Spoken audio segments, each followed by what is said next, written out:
I know I got one. I think I might have talked about this, but I don't know if I should waive this. I think we might have talked about this, but an interesting fact about like how our bodies work is really, really closely tied to gravity. Did we talk about this? I don't remember, so You know, go because ahead. walking or running is basically falling. That's what we do. We throw ourselves forward and fall and then catch and spring again. And so all we do is we jump up, away from gravity and then fall back down. And so you can imagine almost all of everything on life the way it works. Why our nerve endings are as long as they are, why we have myelin sheaths, why the electrical signals happen the way they do, why our brain processes act the way they do is really closely linked to gravity. Because if we thought in 100 times faster than we do right now, it would provide no benefit for us. There's no evolutionary advantageous nature to that, because if I see a flower right there, I have to walk to it or move to it. And so thinking much faster than that provides no benefit. So you can imagine like aliens coming from a planet with like 1,000 times the gravity we have, and they would run like Speedy Gonzalez from those old Bugs Bunny cartoons. Because if you think, because what they throw their leg forward and it slams down 1,000 times faster than ours does. And you can picture that. Just picture like the astronauts on the moon. Whether or not you believe it or whatever. If you think CGI was so good in 1969, like you can't even watch the old CGI movies, like the original Spider-Man movies. The CGI is terrible, but apparently in 1969 we had the technology. Anyways, you see them bounce around and how slow they move because of gravity. It's really an interesting thing, I think, because so much of everything, the way, because we try to picture aliens or extraterrestrial life or anything, and we are trapped in our thought of the fact that we have a constant gravitational acceleration, which isn't required. And actually, the kinematics of motion are, you have position, your starting position, then the next order is you take the is the first derivative of position with respect to time times time. That's VT, velocity and time. So you have kinematic equation. You have where you're at is equal to your starting position plus how fast you're going plus how long you were doing that. The next equation is you take the second time derivative, and the way calculus works, then you get a 1/2 because it has to cancel off if you do the integral later on. If you know calculus, you understand that. And so you have 1/2 a, which is acceleration, the second derivative of position with respect to time, times t squared. And that's where we end. Oh, that's right. I screw up at T squared every time. See, Yeah, that's exactly where I mess but up. that's where we end, My because we calculus. live where there's constant gravitational pull. If it wasn't constant, there's further derivatives. There's an infinite order. It's called a Taylor expansion. The next one would be 1/6, because that's 3 factorial times the third derivative of position with respect to time times t cubed. Now on Earth, that's always 0. It doesn't have to be the case. You could have some kind of biplanetary system around a bi or a tri like solar system, planet or sun system, where gravity varies, and then you have to deal with these kinematics of a whole third higher order, and that's still only the third order of an infinite ordered expansion. And so there's all these things that we like from a physics standpoint, we don't have the ability to really visualize. That's why physics or mathematics is the language of physics, because the math always works, whether we can visualize it or not. And actually, like, not to get all like that, everyone loves to talk about simulation theory and stuff like that, but you could talk about it, because in the next 100 years, we're going to create a computer program like The Sims, where because the Google already, some of the Google engineers already think their AI is sentient. My Tesla drives itself. I don't touch the steering wheel. It'll take me from Grand Rapids to Kalamazoo with zero self interactions. And so within the next 100 years, we're going to create some kind of computer program where the people in the program, the AI in the program, don't believe they're artificial. They think they're real. They don't believe they're a simulation. So now the universe is 15 billion years old. So now, like, do the math, like you play the lotto, either we live in the one time in the last 15 billion years where we live in that 100-year span where that's the first time that's ever happened, or that's happened many times, and we are very likely one of those simulations. And our computer program, instead of being written in C++ or Python, was written in the language of mathematics. And you can even go further. If you watch the new Avatar 2, I love Avatar because there's a meme going around, because as someone who does graphics, we do a lot of our own graphics for Detachment. They just use papyrus font. That's it. no custom font or anything. Some graphic designer made probably like $7 million by scrolling down Arial, Calibri, Helvetica, Papyrus. That looks good. But anyways, great. The one, what's her name from Alien? Grace, Sigourney Weaver. Sigourney Weaver's avatar daughter is in that, and you can tell it's her daughter. Theoretically her daughter, because it looks like her daughter would look. And if you think about that, that's pretty amazing. Because what did they do? They did the same genetics that our bodies do. They took the computer program of what Sigourney Weaver, code was for her avatar. All that code, and they implemented bits of that code that would make the new avatar have those bits of the code that would be enough of a similarity to obviously be related to her. That's the same way we produce, So now you can imagine two AI systems where their codes intermingle, and you're gonna have recessive traits, dominant traits, and that's pretty freaking wild. That's happening right now.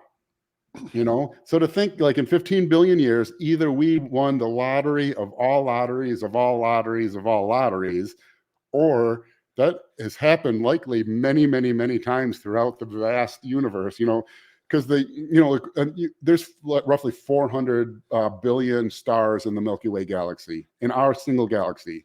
They say more stars in our galaxy than there are grains of sand on the Earth. You've ever been to a beach? There's a lot of friggin' grains of sand.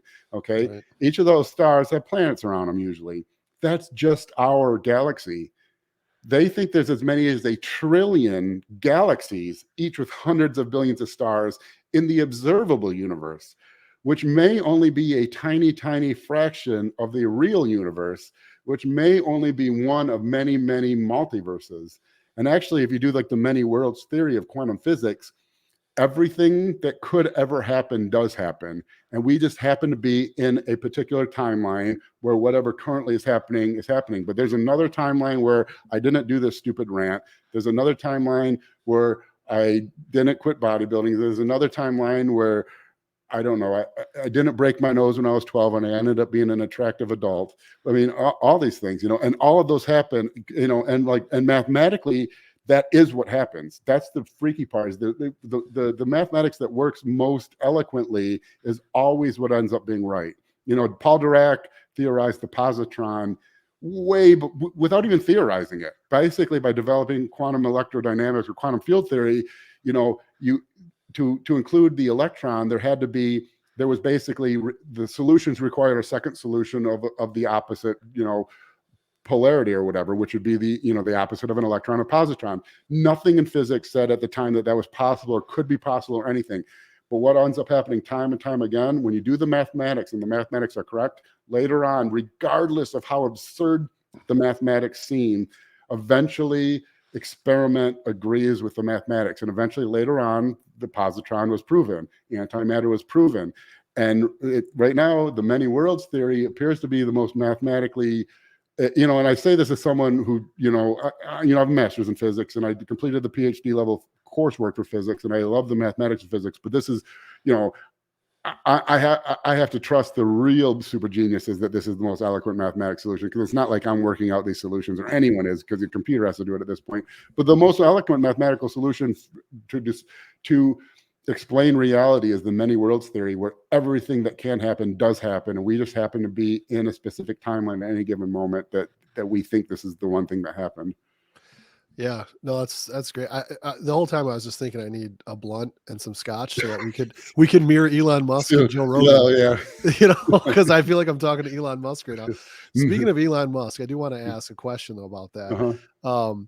So he mentioned that he would nuke the polar ice caps on Mars to make it a habitable planet. Do you have any theories or thoughts on that? Well, I think, I don't like. You'd have to do the numbers on that, okay? But what? It's possible Mars had life previously. Why doesn't it right now? It doesn't have an atmosphere. So first you have to create an atmosphere. We're actually really good at that because that's CO2 emissions. Right. That's greenhouse gases. So theoretically, we could take heavy machinery out there that,